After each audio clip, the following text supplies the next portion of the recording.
Hello students and welcome in your lockdown classes. Lockdown classes में बेटा आपका history का ये आज history chapter two nationalism in India का आज ये लास्ट पार्ट है। इसके साथ ही आपका ये लेसन फिर कंप्लीट हो जाएगा और होपफुल हूँ कि आपको सारा समझ में आ गया होगा।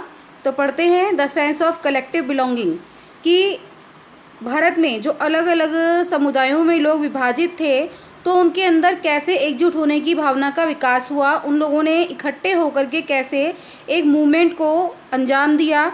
जो different types of movement Mahatma Gandhi ji द्वारा चलाए जा रहे थे उन सब में सभी लोगों ने इकट्ठे होकर के कैसे पार्टिसिपेट किया उसके बारे में आज हम पढ़ने जा रहे हैं। तो यहाँ से पढ़ते हैं। Nationalism spread when people begin to believe that they are part of the same nation, when they discover some unity that binds them together. Nationalism की भावना का विकास तब फैला जब लोगों ने ये जाना कि वो एक ही देश के नागरिक हैं, कि एक देश के पार्ट्स हैं, एक देश के नागरिक हैं, कि वो कोई मराठी नहीं है, कोई बंगाली नहीं है, कोई राजस्थानी नहीं है। They are all are the part of a nation, of the same nation, एक ही देश के पार्ट्स हैं।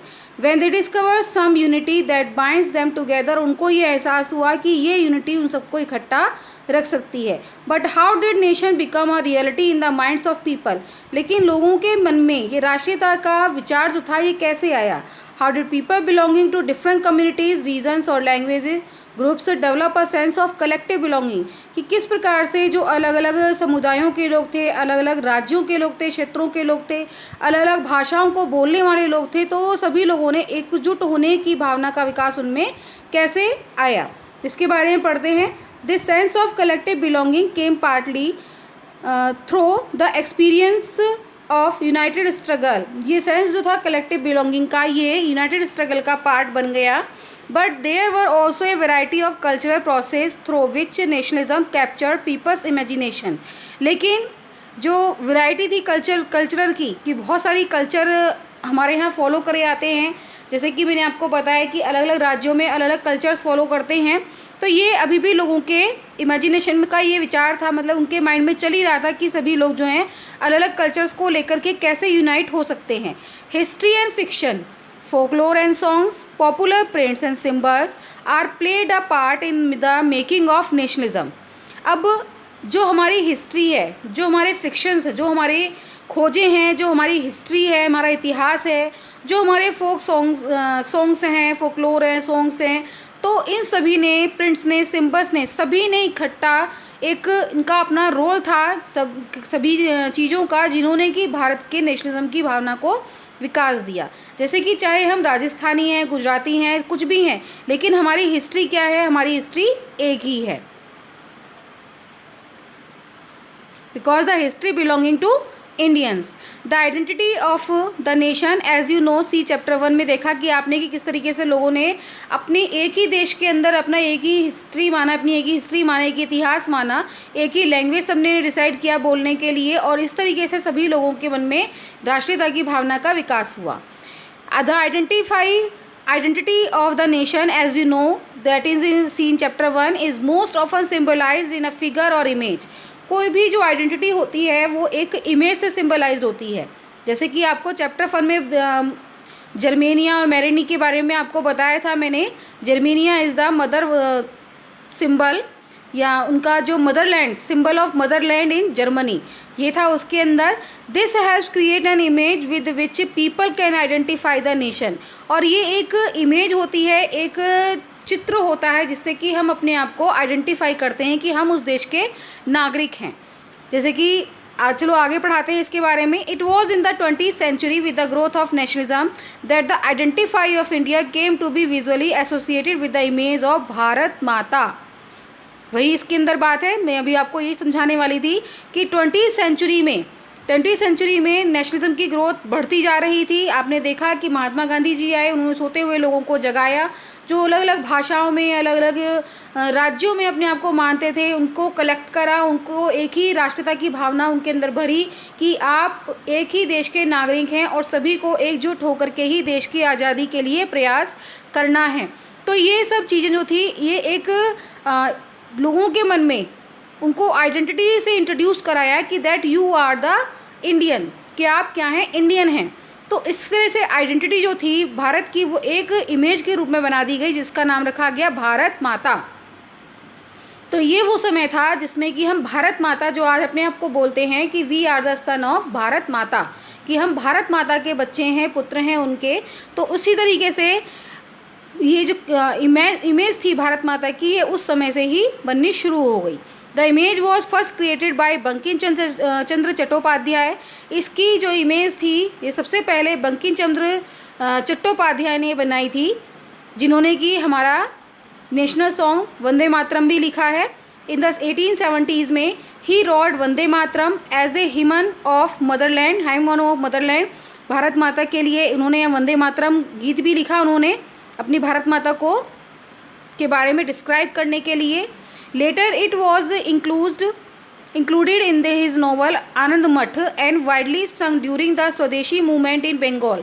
सबसे पहले बंकिम चंद्र चट्टोपाध्याय ने भारत को भारत माता कह करके बुलाया और उन्होंने अपना ये सॉन्ग जो था, उन्होंने ये सॉन्ग लिखा भारत माता की स्तुति के लिए, वंदे मातरम, कि अपनी माता को वंदे करना मतलब उनकी पूजा करना, मदरलैंड के लिए।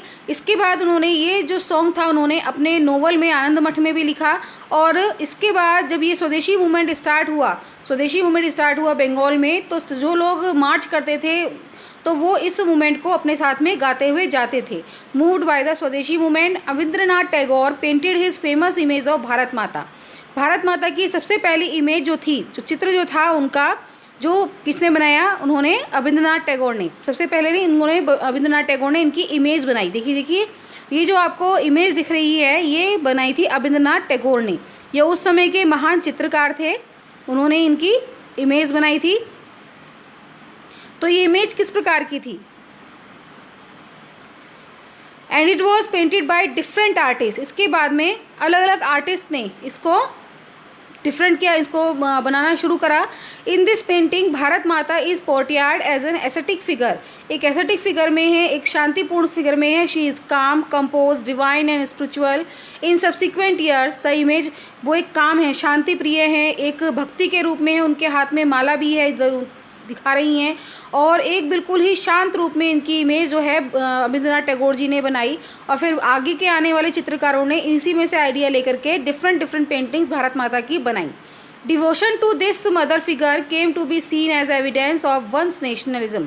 और ये डिवोशन जो था मदर फिगर का, उसको ये दर्शाता था कि किस प्रकार से सभी भारतीय लोग जो हैं एक ही देश के नागरिक हैं और सभी को इसको नेशनलिज्म की भावना को आगे बढ़ाना है। Ideas of nationalism also developed through a movement to revive Indian folklore, कि जो इंडियन फोकलोर, जो हमारे पुराने जो ग्रामीण सॉन्ग्स वगैरह थे, जो गीत वगैरह थे, उनमें से भी हमें इसका नेशनलिज्म का विचार वहाँ से भी डेवलप होता चला गया। In late 19th century India nationalist began recording folk tales sung by bards and they toured village to gather folk songs and legends. 19th century में हमारे जो नेशनलिस्ट थे, जो हमारे राष्ट्रवादी लोग थे, वो गाँव में घूमते तो थे ही, और वहाँ से वो इकट्ठा करते थे कि लोग क्या क्या गीत गाते हैं, भारत देश की जो गुणगान है, गुणगान को करने के लिए उन्होंने क्या क्या गीत बना रखे हैं। तो उन सब के बारे में, महाराणा प्रताप के बारे में, लक्ष्मीबाई के बारे में, तो उन्होंने जो भी गौरवान्वित होने वाले विषय थे उन सब के बारे में उन्होंने बातें इकट्ठा करी, फोक टेल्स इकट्ठा करी, फोक सॉन्ग्स इन्होंने इकट्ठा करे, जो हमारे लीजेंड्स थे उनके बारे में।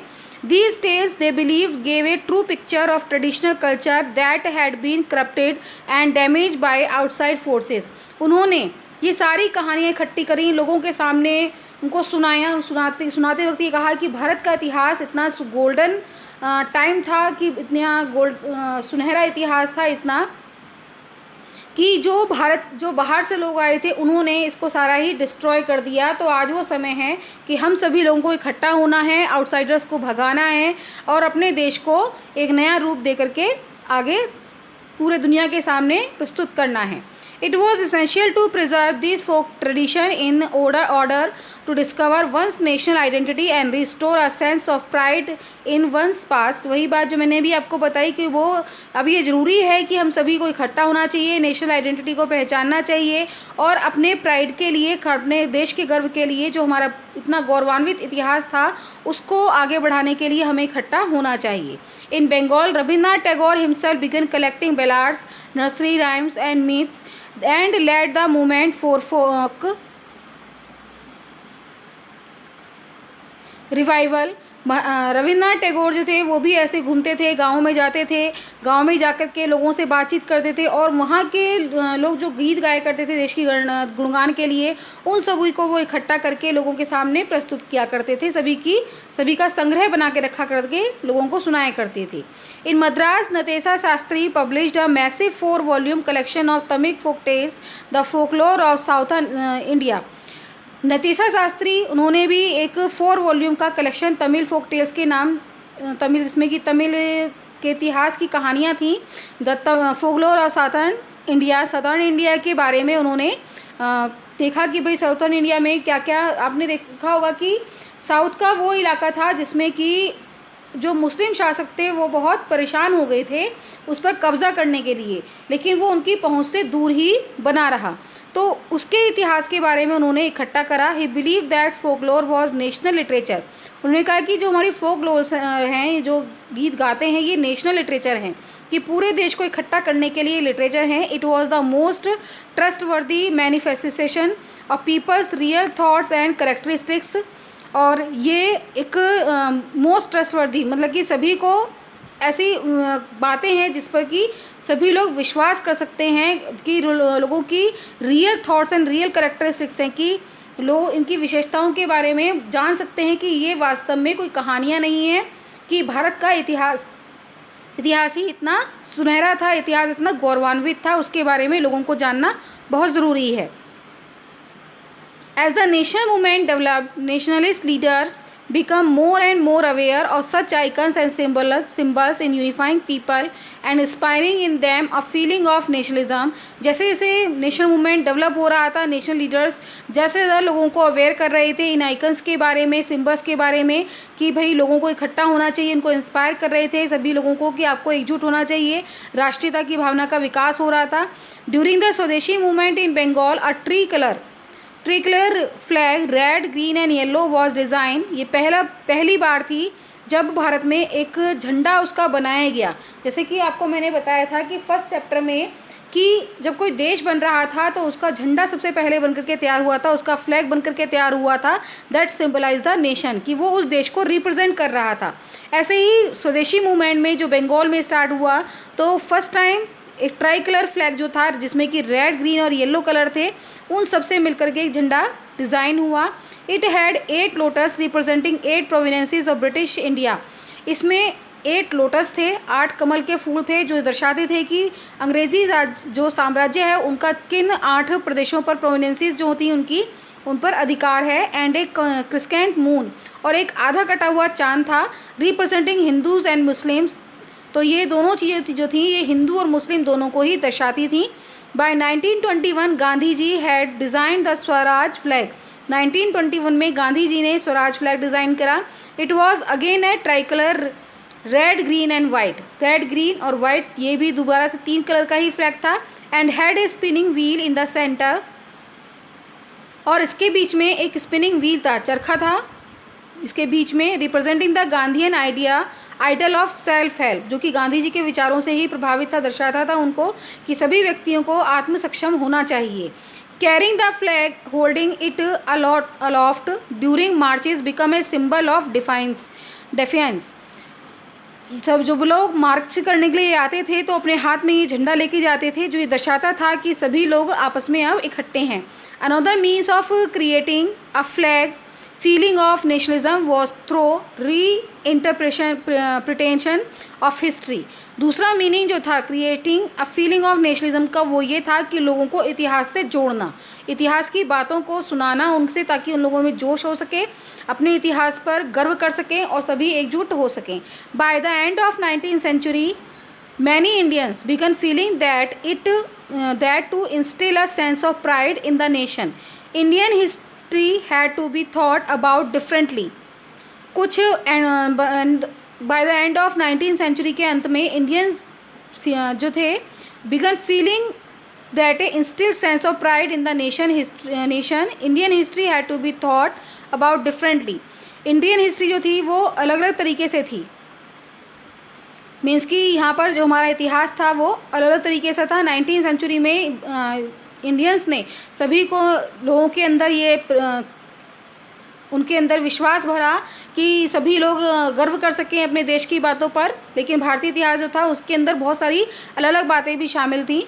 The British saw Indians as backward and primitive, कि ब्रिटिश लोग जो थे, भारतीय इतिहास बहुत ज़्यादा गौरवान्वित था, सभी लोग भारत के ऊपर गर्व करा करते थे। आपने देखा होगा कि विदेशों से भारत का व्यापार हुआ करता था, भारत सोने की चिड़िया कहलाया जाता था। तो लेकिन the British saw Indians as backward and primitive, incapable of governing themselves. लेकिन ब्रिटिश लोगों का ये मानना था कि इंडियंस जो हैं क्या हैं, बैकवर्ड हैं, एंड प्रिमिटिव हैं, पुराने विचारों पर आधारित हैं, आदिवासी टाइप के हैं, वो अपने आप को गवर्न नहीं कर सकते, मतलब अपना शासन खुद नहीं चला सकते, क्योंकि भारत के अंदर राष्ट्रीय एकता नहीं थी, अलग अलग राज्यों में विभाजित था। इसलिए तो विदेशी लोगों ने हमारे ऊपर बार बार आक्रमण किए और अधिकार कर लिया, तो उनको वो ये लोग सोचते थे। In response Indian began looking into the past to discover India's great achievements. लेकिन इसके बदले में इंडियंस लोगों को दिखाया गया कि आपका पास्ट कितना अच्छा था, लोगों को दिखाया गया कि आपने पास्ट में क्या क्या अचीवमेंट्स लिए हैं, चाहे वो आर्ट है, कल्चर है, रिलीजन है, बौद्ध धर्म जो कि दुनिया आज उसको फॉलो कर रही है, चाइना इतनी बड़ी कंट्री है उसको फॉलो कर रही है।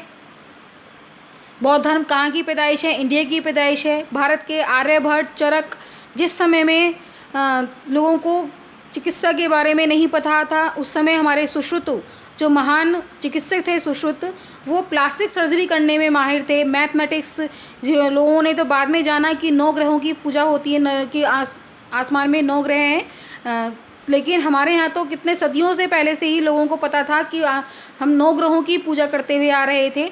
तो मीन्स कि लोगों को इसके बारे में बताया गया कि इंडिया का जो इतिहास है कितना अच्छा है, उसके बारे में बताया गया। तो लोगों के अंदर एक फीलिंग आई कि किस तरीके से उनको अपने आप को, अपना ग्लोरियस टाइम उन्होंने याद किया।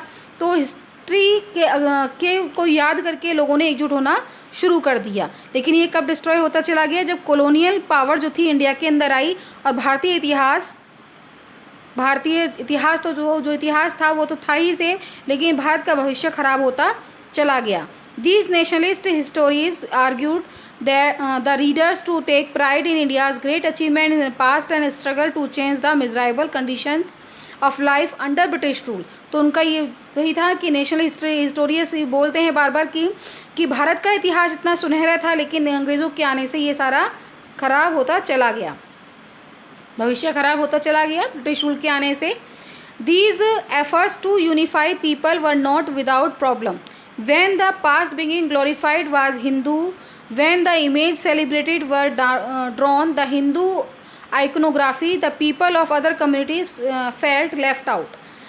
ये इतिहास जैसा हम लोगों जब इकट्ठा कर रहे थे तो इसमें एक प्रॉब्लम थी कि जब हम अपने ग्लोरीफाइड पास्ट की बात करते हैं तो हम पास्ट बात करते हैं हिंदुओं की, क्योंकि भारत में शुरुआत से हिंदू धर्म ही फैला हुआ था। तो इस तरह से जब भी हम इतिहास की बात करेंगे तो हम हिंदुओं ने जो अचीवमेंट्स लिए उसके बारे में बात करते थे। तो इससे अदर कम्युनिटीज़ के लोग जो थे वो इससे थोड़ा दूर ही रहे, क्योंकि मोस्टली जो कम्युनिटीज़ थी जैसे तो बाहर से आई थी, तो वो तो उन लोगों उनको थोड़ा सा वो इससे दूर ही रहे। चलिए कंक्लूज़न निकालते हैं। ये जो चैप्टर पढ़ा आपने, इसका कंक्लूज़न क्या रहा। A growing anger against the colonial government was thus bringing together various groups and classes of Indians into a common struggle for freedom in the first half of the 20th century। कि आपने ये देखा है कि 20th century के first half में एक नई लहर जाग चुकी थी, लोगों के अंदर नई चेतना भरी हुई थी कि लोग अब अपनी आज़ादी के लिए स्ट्रगल करना उन्होंने शुरू कर दिया था, कि स्ट्रगल कर रहे थे। अब अंग्रेज़ों को पता चल रहा था कि अब इंडियंस जो हैं वो जाग गए हैं, महात्मा गांधी ने उनको जगा दिया। अब वो सभी लोग अपने अपने अधिकारों के लिए बातें करने लगे थे, देश को आज़ाद कराने के लिए बातें करने लगे थे। The Congress under the leadership of Mahatma Gandhi try to channel people's grievances into organize the movements for independence. Congress जो थी महात्मा गांधी की लीडरशिप में आगे बढ़ती जा रही थी, लोगों को इकट्ठा करती जा रही थी, मूवमेंट्स जो थे इंडिपेंडेंस के लिए वो बढ़ते जा रहे थे। Through such movements the nationalist tried to forge national unity ये मूवमेंट्स नेशनल यूनिटी को बढ़ावा दे रहे थे. But as we have seen diverse groups and classes participated in these movements with varied aspiration and expectations. लेकिन हमने ये भी देखा कि अलग अलग जो ग्रुप्स थे, अलग अलग जो वर्ग के लोग थे, उन लोगों के लिए मूवमेंट्स के जो इच्छाएं थी, जो उनकी उम्मीदें थी, वो सब अलग अलग थी. जैसे कि हमने देखा कि स्वराज का मीनिंग जो था वो किसानों के लिए अलग था, उद्योगपतियों के लिए अलग था, गांव में रहने वाले लोगों के लिए अलग था, शहरों में रहने वाले लोगों के लिए अलग था, मजदूरों के लिए अलग था. तो सभी के लिए स्वराज का अलग अलग मीनिंग था. सबने अपनी विचारों के आधार पर मूवमेंट्स में शामिल होना शुरू किया. As their grievances were wide-ranging, freedom from colonial rule also mean different things to different people. सभी लोगों के लिए अलग अलग था इसका meaning. The Congress continuously attempt to resolve differences and ensured that the demand of one group did not alienate another. Congress जो थी वो लगातार ये कोशिश कर रही थी सभी लोग इकट्ठे मिलकर के काम करें, कोई भी अपनी डिमांड के द्वारा, मतलब कि कोई भी ग्रुप जो है इससे अछूता ना रहे. This is precisely why the unity within the movement often broke down. ये अगर ऐसा कुछ होता तो इससे मूवमेंट्स यूनिटी को खतरा था कि सभी लोगों को इकट्ठा होकर के चलना ही था. The high points of Congress activity and nationalist unity were followed by phase of disunity and inner conflict between groups. ये कांग्रेस की जो एक्टिविटीज़ वगैरह थी, नेशनल यूनिटी सभी लोगों ने इकट्ठा करी, लेकिन कुछ डिसयूनिटी इसके अंदर भी होती चली गई. कांग्रेस के अंदर भी कुछ डिसयूनिटी चल रही थी, जिससे कि अलग अलग जो ग्रुप्स थे वो सब भी इससे विरोध में आते चले गए. In other words, what was emerging was a nation with many voices wanting freedom from colonial rule. लेकिन हम यही कह सकते हैं दूसरे शब्दों में कि अब वो समय आ गया था जब देश इकट्ठा हो रहा था, देश आवाज़ उठा रहा था, स्ट्रगल कर रहा था कॉलोनियल रूल के खिलाफ आज़ादी के लिए. और सभी लोग जो थे वो आज़ादी चाहते थे, चाहे वो कांग्रेस में शामिल हो चाहे ना हो, चाहे वो उनका आपस में कोई यूनिटी करें या ना करें, लेकिन सभी लोग अपने अपने ग्रुप बना करके या अपनी हर तरीके से अब अंग्रेजी सरकार से छुटकारा पाना चाहते थे. चलिए इसमें हम पढ़ते हैं quit India movement. Quit India movement के बारे में पढ़ेंगे हम. भारत छोड़ो आंदोलन. भारत छोड़ो आंदोलन के बारे में पढ़ते हैं. The failure of Cripps mission and the effects of World War II created widespread discontentment in India.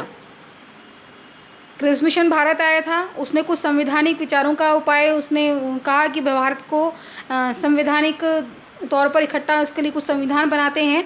तो इस तरह से क्रिप्स मिशन को लोगों ने देखा कि महात्मा गांधी जी वगैरह ने कहा कि क्रिप्स मिशन तो बेकार है, इसमें कुछ इसमें नहीं आया, कि उन्होंने कह तो रहे हैं कि भारत को आज़ादी देंगे, पर लेकिन किस तरीके से देंगे कुछ नहीं. सेकेंड वर्ल्ड वॉर का इफेक्ट पड़ रहा था इसमें. This led Gandhi ji to launch a movement calling for complete withdrawal of the British from India. यह वो समय आ गया था जब महात्मा गांधी ने कहा कि अब एक वो मूवमेंट हम निकालेंगे जिसमें कि अब हमें अंग्रेज़ों से पूरी आज़ादी चाहिए, कि हमें कोई ऐसा नहीं चाहिए कि आप जो हैं हमें धीरे धीरे से किसी निश्चित क्षेत्र में आज़ादी दो, अब हमें पूरी ही आज़ादी चाहिए. The Congress working committee in its meeting in Wardha of 14 July 1942 passed A historic quit India. 1942 में 14 जुलाई को वर्धा में, जो कि गुजरात में है, वहाँ पर एक कमेटी ऑर्गेनाइज करी गई कांग्रेस की, और वहाँ पर उन्होंने इस मूवमेंट को पास कर दिया, क्विट इंडिया को. Resolution demanding the immediate transfer of power to Indians and quit India. उन्होंने कहा कि अब हमें जो भी पावर्स हैं वो सारे इंडियंस को दो और अब आप भारत को छोड़ दो. अब मूवमेंट्स क्या था, भारत छोड़ो. कोई ऐसा नहीं था नॉन कोऑपरेशन की हम तुम्हारा साथ नहीं दे रहे हैं, सिविल डिसोबीडियंस नहीं था, अब डायरेक्ट था भारत छोड़ो आंदोलन, quit India movement. On 8 August 1942 in Bombay, All India Congress Committee endorsed the resolution which called for a non-violent mass struggle on the widest possible scale throughout the country. 8 अगस्त 1942 को बॉम्बे में all India Congress committee ने इसका resolution कर दिया और बोला कि non violent होगा, स्ट्रगल होगा पूरे देश में इकट्ठा.